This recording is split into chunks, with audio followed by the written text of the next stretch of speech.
today, like right now. That's what we're doing here. What's up, you guys? It's Coach Woodson, founder of Greater Youth Sports.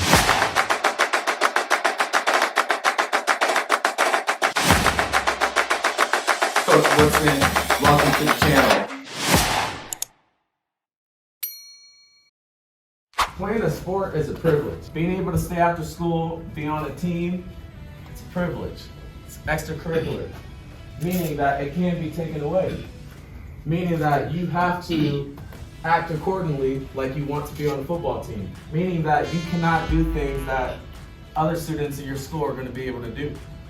Why? Because you're on the flag football team. So when I come to your school and we're hearing that, or saying how the football players are doing this, football players are doing that, football players are not respectful, how do you think I feel about that? Disappointed. Why? Because I know that we bust our butts to make sure you guys have this opportunity, and you guys aren't even treating it like you actually care about it. If I feel disappointed, you guys should definitely feel something about it, because it's actually you guys. This is your team. It's not my team, it's your team. And I know if someone on my team was acting any type of way that didn't reflect what we wanted to show on the field, which is excellence, which is winning, which is the right mindset, I'd address it. So I'm gonna say this one time, and like, this is it. How you act around school, it comes back to me. I will find out. Your coach will find out. So here's how we need to work. When it's time to get your snack, you guys get a snack. When it's time to get a snack, right? First of all, you guys should be saying thank you to whoever's providing the snack. Number two, if you're eating it in the lunchroom, you need to sit down quietly and eat your snack there, if that's where you're eating it. If you're taking it back here, you're walking through the hallways quietly. Why? Because it's respectful. Number two, how you address other people, whether you're at a game day, whether you're in class, whether you're anywhere, you're being respectful at all times. Anything where someone's not being disrespectful, saying any type of words that's not winning type of words, you're off the team. You're off. We'll call your parents and you'll be done. Ms. Muffaloto will know and you'll be done. This is your warning. We're not playing no games, because this is a privilege. We want you guys to be winners in life. I could care less what happens on the football field, to be honest. I want you to be successful in life. That's what we're doing here. That's the reason why I started the sports program. So I saw a lot of kids, I saw high schoolers. I've been coaching for 11 years. Came here to Vegas, I saw high schoolers who were seniors who could windmill on the basketball court, get 40 plus points in a game. They were dominant athletes. They would kill it, crush it. We had a ton of them. But they could never play in the game because their grades sucked, because they wanted to fight at school. I'm seeing dudes that can literally change their family's life, meaning scholarships, maybe even making it to the pros, make a lot of money, but they're in high school getting in fights and having crappy grades so they can't even play. I said, that's a problem. How can you be the best athlete that Vegas has ever seen? How can you be a great athlete, but yet in school and in the community, you're a crappy person? I said, no, we gotta do something about that. So this is why we started the sports program here at the elementary level, because I said, look, if I can work with you guys and teach you guys how to actually be high character people, you guys are good on sports. Like, I see you guys play football. I've been at your game days. I was there last week. You guys are great on the field. But how you act around in your class or at school or to your parents or to other kids, that is the sauce right there. Like, that's going to make you successful in life. You're not going to be able to play in middle school if you're acting up in the classroom, or if you're acting up in the community. You're not going to be able to play.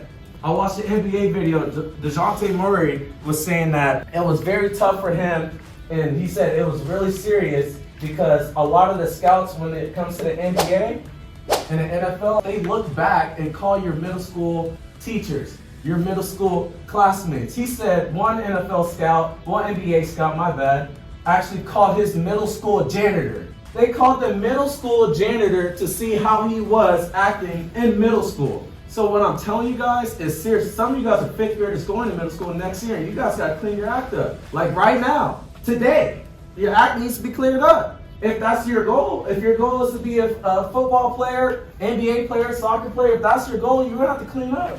Listen up. Let's stick on Travis Kelce here.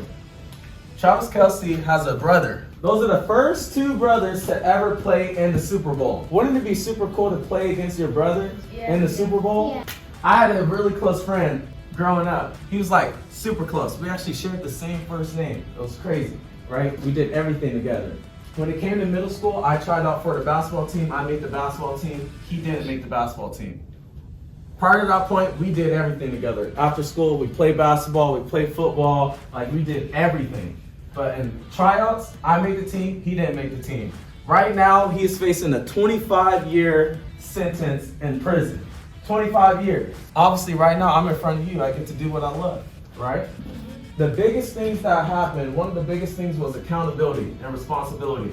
The Travis Kelce brothers situation in the Super Bowl, I thought the biggest thing that was so cool about that is that they had each other growing up. They had someone to hold them accountable throughout the whole time they were growing up. They had a responsibility. You're gonna need people, if your goal is to make it and be successful, make it to the pros, things like that, you're gonna need people to keep you responsible. Everyone turn to your coach right now.